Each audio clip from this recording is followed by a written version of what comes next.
Hey friends, if Windows forgets folder settings, keeps resetting folder view preferences, then please watch this video. I will guide you through the one-shot resolution. Search for registry editor in the Windows search bar and open the registry editor.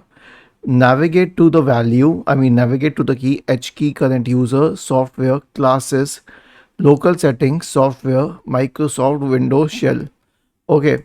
Now, ideally, you should have the bag MRU folder under it, the key under it. But if not, then in the right pane, create a key named, a dword 32-bit entry named bag MRU space size. Right click new dword 32-bit value and name it this thing. Double click on it and change the value data to 10,000.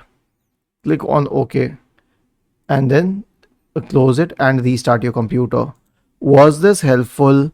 If yes, then please subscribe to the channel, and if not, then let us know in the comment section of the video on how we could help you further.